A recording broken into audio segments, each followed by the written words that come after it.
Well, hello everyone. Welcome to another business strategy to share with you this week. And my name is Daniel McCrane. I'm a business and marketing strategist.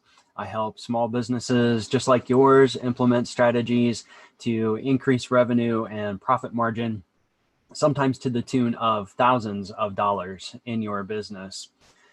I've been sharing business strategies with you on a weekly basis to help you get out of this shutdown mode that we've been in and to put you into recovery mode and then hopefully back into profit making mode throughout the rest of the year. I tend to think that we're looking at probably another month, maybe 3 months of kind of recovery here as we get things put back together, and then maybe even continuing recovery mode through the rest of the year. So I'm going to be sharing different business strategies with you that will help you as you start to put your business back together.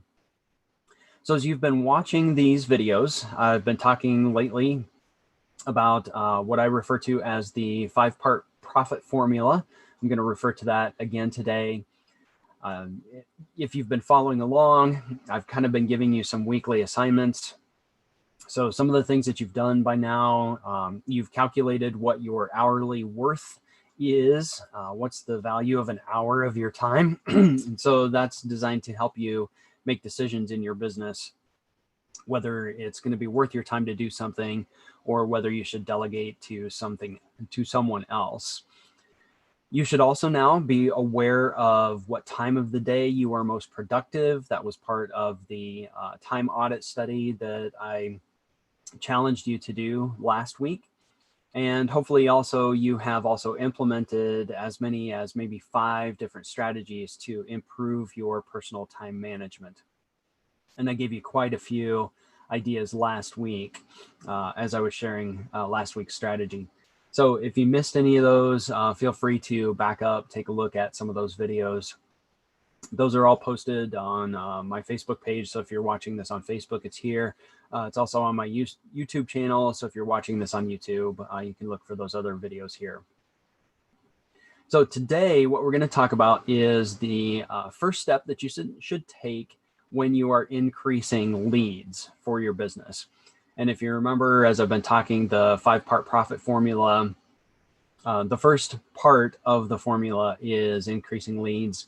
Then also increasing those leads into more customers, converting them to customers, increasing the number of transactions that they have with you, taking a look at your pricing strategies for your products or services, and then also evaluating your profit margins to see if you can increase profit in your business that way. So we're starting with the first part of the 5-part profit formula, which is increasing leads. And everything that we've talked about over the last couple of weeks really has been to put you in a position where now when you start to increase leads, you are running more efficiently so that your business can actually handle those leads that are coming your way. That's an issue that I see frequently with clients that I work with. We get them up and running, they get more leads coming in, and then they have to handle those leads. And then they end up dropping the marketing things that were working that brought more leads to them. So then all their leads dry up. And so it's just this constant back and forth. And maybe you've experienced that too.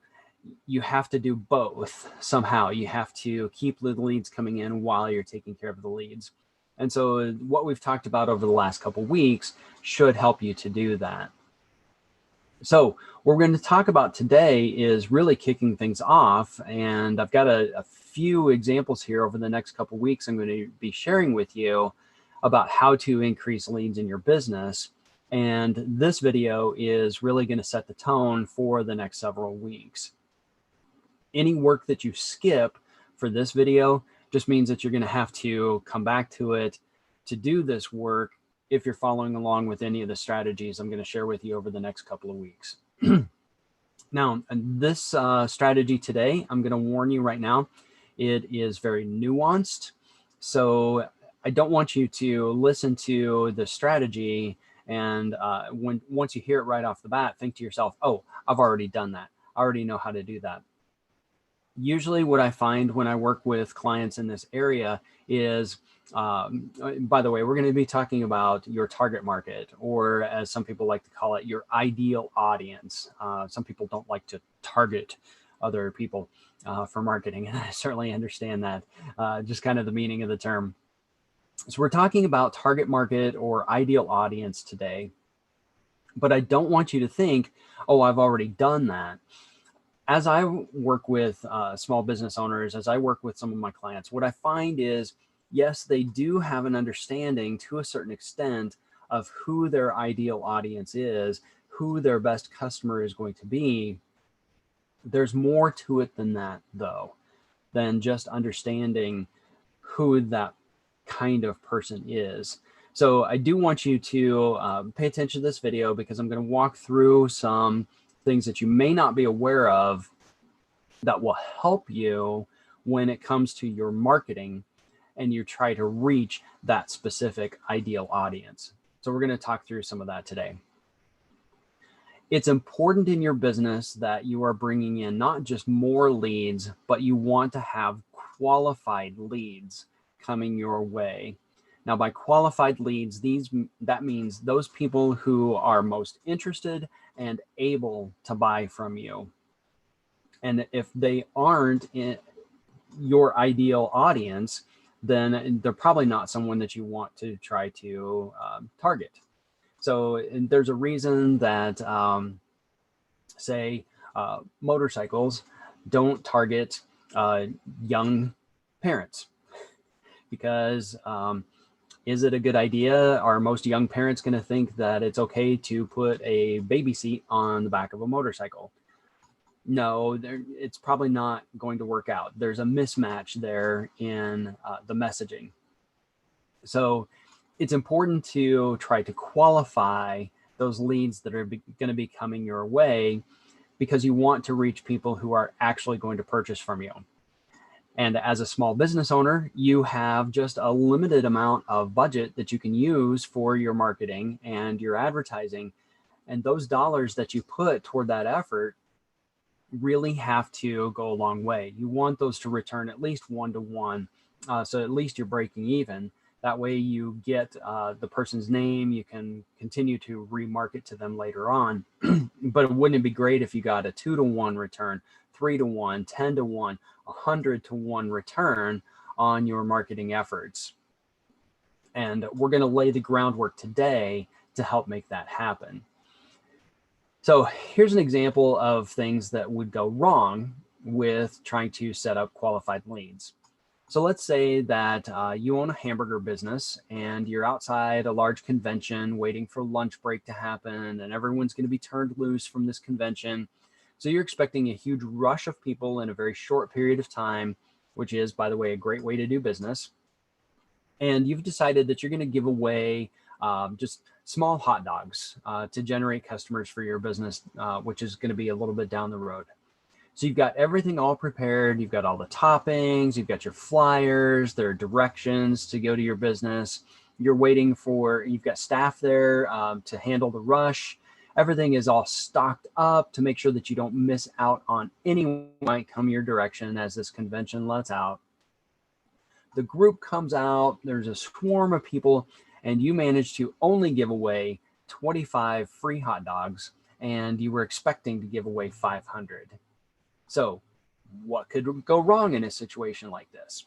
Well, in this fictitious scenario here, you didn't realize this convention was a health and wellness convention, and 95% of the attendees were vegetarians. So moral of the story is, if you're talking to the wrong audience, it doesn't matter how good your offer is, you're wasting your time. So talking to your ideal audience, your target market, is absolutely critical to your successful marketing. And that right there is the key to getting multiples of return on your investment in your marketing and your advertising. That's easier said than done, of course, right? So let's dive in. Let me give you some more information about how to determine how to make your marketing match up with the people you are trying to reach. All right, so here's what we need to talk about. A target market is simply just a group of people who have something in common. So we're going to use different kinds of demographic information to begin. So maybe it's age, gender, certain opinions, interests, or a geographic location. And these are people who will purchase a particular product or a service. So your marketing can be broad, it can be very specific, and it needs to be unique to business or industry. Having knowledge and understanding of your target market is crucial to your viability. You have to know if there's enough demand for your product or enough interest and need for your service. You have to know how to communicate with your customers and understand their thoughts and behavior. So without this comprehensive understanding of your target market, you can't make choices about all kinds of things like your front end offer that you're going to make to them, what marketing strategy you're going to use, what pricing structure you want to have for your products, what kind of a product or service mix that you want to use, or even how much you're going to spend your marketing. So in a way, it's kind of like driving a car with a blindfold on. You would be heading for disaster. This is why a lot of times when I talk with small business owners about their marketing, they sometimes just get so exasperated and so fed up with it. And they say, oh, marketing doesn't work for my business. Well, maybe it's because whatever they've done in the past didn't have the right kind of match of messaging with their audience trying to reach out to. So in addition to being essential to confirm assumptions that you have about your target market and understand their purchase motivations, research is something you may need to get in the habit of doing on a regular basis. You'll want to do this because you'll want to monitor trends that are happening in the economy. You'll also want to stay ahead of competition. Just because you set some marketing in the past and your marketing worked, that doesn't mean that public perception or opinion won't change over time. And now maybe you need to make some changes in the way that you present your marketing. So identifying your target market is not always easy. For businesses it is. For others, it takes a little bit of extra work, but I promise you this is really going to pay off.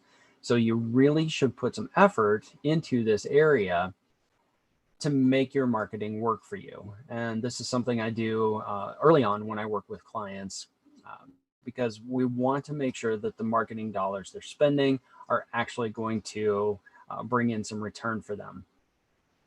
So let's start with an easy step-by-step process. So like I probably already got an idea of who your target market is, or at least who you want it to be. So do this first. Start by describing who you think your target market is, maybe 2 or 3 sentences on a piece of paper, or if you're taking notes electronically, you could do it on a Word document, something else like that. Now, as you work through this process, we're going to challenge some of these assumptions that you may be making about your target market. And if it turns out to be correct or not, it may be. So let me share some ideas with you here of things that you want to look out or to watch out for. So when you identify your target market, you want to find things that this group of people has in common, and if it can match these 4 characteristics. So it's good if some characteristics are a particular need, want, or desire. So that's the first one. So of this people that you have identified on your piece of paper, is there a particular need, want, or desire that they have? Also, do they have the financial ability to purchase your solution or need, want, or desire? So for example, it's great to say that college students, for an example, could need a solution. They have a want or a desire. But the question is, do college students have the cash to be able to purchase from you? So the great example of Domino's setting up pizza shops just off a block off of campus, well, that's great because sure, college students might be able to afford pizza.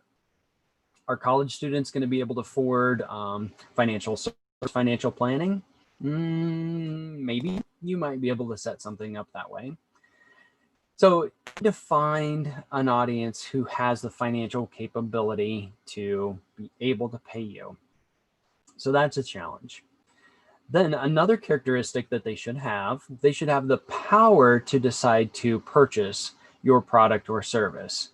So let's take another example where maybe you're selling to large corporations, and I hear this frequently these days. Health coaches, let's use this because they hear that corporations are interested in the wellness of their employees, and so they reach out to an HR person and say, hey, I can provide a health and wellness program for your business. And maybe that HR person doesn't actually have the decision-making power to say, yes, we want to hire you to bring this program to our business. Could be somebody else in the corporation who actually has that purchasing power. So it's important to target the person who has the purchasing power and the decision-making power. Now, another characteristic you want to look at is whether they have access to your business. Is it through a physical location that you have? Is it maybe through the internet or a catalog that you may be offering? All right, so we've got those characteristics out of the way. That's who your target market is. Now let's turn our attention to what it is that you offer or that you provide to customers. So to find a group of people with the characteristics listed above, it would be good to answer these following questions about your product or service. So here's a question about your product or service. What is the need, want, or desire that your product or service fulfills? So in other words, does your offering primarily fulfill a desire or serve a need, or does it cater to somebody's want? And is that? So jot that down if you know what that is. So here's another question as you evaluate your business. What does your product or service cost? And I'm not suggesting that you look at the lowest cost possible. Really not a position that I recommend that people play in at all. Someone can always come along with a cheaper price, probably themselves out of business, but they'll run you out of business in the process. So playing at the lowest end of that pricing spectrum really is not a place where you want to be. So think about it this way. Do you offer a high-end product or a low-cost alternative to that high-end? Do you use large items like kitchen appliances, or do you have small items like household cleaners, to be an example? Those two. Now, something else to consider. Who makes the decision to purchase your product or service? Going back to who has the power or the authority. So for example, you provide a product or service for children. The parents are the who will actually make the decision to make the purchase from you, not the children. Yes, we know that, say in the past, in years, done a really good job having those colorful characters, trying to get kids to come out to get the Happy Meal, so the kids pester the parents to go to McDonald's, right? So there's an example of that, and that's why we have so many regulations around targeting children with advertising. All right, another thing to consider about your product or service, and that is, how are they accessed? So does your ideal customer live in the same city or the same region where your business is located? Or can they access your products online, catalog, maybe over the phone? So those are some questions to ask yourself about the product or service that you sell. So now let's take a look at some demographic and psychographic characteristics of people who need, can afford, can access, and can decide to purchase your offering. Those 4 characteristics again, right? Okay, so let's look for some comedy again among everyone. So age is something to think about. Is there a specific age range that might work best for the solution that you are offering? your product or your service should provide a solution to a problem. Even if that problem is, say, like Apple, Apple lets everyone know that if you don't have this latest Apple product, then you do not have status among your peers. So the problem is you have to improve your status by using this Apple product. So what age range then fits best solution that you're offering? What about income? What kind of income does someone need to be able to make? Is your product or service something that's more of a staple that everyone is going to need, or is it considered more on the luxury end of the spectrum where people might have to have additional income? What about gender? Does your product fit best with someone's gender? One or doesn't. But think about that. What about generations? Is there a generation? And this kind of goes with age range, with ages. So generation would be similar to that, but also think about it this way. If your product fits best with a certain generation, there may be a way to talk to that generation at their stage of life, which would meet their better. Now, I'm not suggesting, don't hear me wrong on this. People like to pick on some of the younger generations, and I'm going to say millennials in particular, and people have a certain type of millennials. I am not suggesting that you use stereotyped messaging in your marketing, nor end of the spectrum either with baby boomers or our traditional generation who may have a different stereotype of them. Do not stereotypes in your marketing message. I am not suggesting that, and I get irritated when people talk about stereotypes of generations. That is ageism, folks. That is prejudiced. So don't do that in your marketing. You will turn off your audience that you're trying to reach. Instead, what I'm suggesting is generations are at a different cycle in their life, and they have needs as they age and through their life. That's what I'm suggesting with generations. All right, so soapbox there a little bit. Okay, nationality. Nationality might be another thing to consider for your target audience, and affect the messaging that you use in your marketing. Ethnicity is something else to consider for your audience. Just keep that in mind. You have something, product or service that you're targeting that may be more culturally relevant to a certain type of ethnicity. Doesn't mean that you're excluding others. Other ethnicities may also be interested, for example, to try different types of food. I get tired of eating the same food over and over. So there would ethnic thing that I particularly look for would be in the food. What about status? That could be identify your ideal audience. Family size is another factor to consider.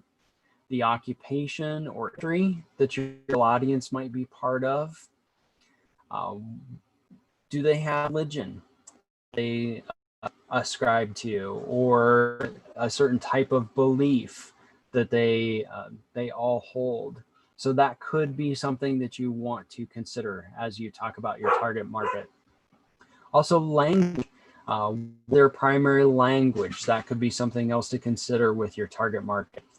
And another idea would be their education level. So for your product or service, do they need to be educated? Does it matter? Could they be, could your product actually be something that's designed for someone who does not have an ongoing education? There's no right answer to that at all. It's just something to consider to help your marketing be better. All right, so here are a few other things to consider, and this is getting into psychographic details, not demographic details. So what about lifestyle? What kind of lifestyle does your target market have already, or what do they want to have? About additional values and beliefs. It's about religion already. That could be a demographic information. It could also be a psychographic situation. So think about it that too. What about attitude? What kind of attitude or mindset do they have? What about their motivation level? How about activities or interests that they have? And what about their social class? So these are psychographic things that you want to keep in mind. Now, again, no right or wrong answers. I'm not telling you to consider one end of a spectrum or another with any of those. I'm saying there are things that you need to think about and decide if your product or service those needs better than another end of the spectrum. All right, so now that you've got all this information pulled together, now it's good to go back to that ideal description that you wrote at the beginning of this video and see if that description that you wrote matches some of the things we've just talked about. Maybe add some additional detail to it. So here's an example. I wrote a couple of examples here. So let's say, here, try this one on first. Target customer is a successful young professional, a middle-aged man, 20 to 35, who is single, makes $50,000 per year, and is physically fit. He is university educated and is actively interested in economics and politics. So there would be a description of a target market, and any marketing message that you would write to that kind of person would have a certain tone. It would use certain keywords. It would evoke types of emotions. You bring in those additional affinities of economics into your marketing message. So that's how you would begin to use them. Next steps then would be to get into market research. So market research would help you to, again, do I have enough of my ideal audience in my area? Can I reach them? And what's the way to reach them? It's good to start with a clear question that you want answered in your market research. Otherwise, you'll quickly going down different rails. And personally, this is one of my pet peeves. I do not like doing research only to discover after I've gathered data that the data I gathered did not answer the original question that I asked because I messed up the way that I was retrieving the data. Thing that irritates me a little bit. So I put a lot of effort in up front to make sure that I have the right questions, that I'm going to get data, and that the data I get back is actually going to be actionable. So some things you might think about. Am I the right fit for my target audience for their assumptions about? Is my target audience interested in my product or service? What other information do I need to have about motivations? What trends are my target market following right now? What economic development affected my ideal audience? How can I improve my customer service? And has my target market changed in the past year? So marketing research is a next place to begin once you've started to figure out who your target market is by following some of this demographic and psychographic information I've just with you. So there are different places that you can do this research. You don't actually have to do surveys and polls or hire a company or do focus groups. You can check out chambers of commerce. You can check out online city information or information, a lot of demographic information that's already available online. It's not hard to do some of this research and go to the library, talk to a research assistant at the library who can help you find some of this information. So then the next thing to do is to figure out what to do with all of this market you have gathered. So with that, we're going to stop there for this week. I think that's enough information for you to take on. Spend a little time this week going through some of these questions that I've thrown at you. And like I said, I believe you've already figured out who your ideal audience is, who your target market is. It'd be a good idea to spend time figuring out some more information about them, about who they are, how they think, what they believe, and see if you can get some more info about them through doing some market research. Look at some online resources, your library, you can do time this week working on a description of your ideal audience or your target market. And next time we'll start some more information. I've got lots of information I'm going to share with you about how to do market research. And this is setting you up to start to write better messages to your target market. That's where we're going with all this. All right, everyone, there's your strat for this week to improve your business, and should be some good information there. This is a great place to start. This is what I do with clients that help their marketing effort more successful. So next week, when we'll talk about business strategy, it's good to share information with you. So take this information, use it to your best advantage in your business, and I'll see you in the next video. To your success, everyone.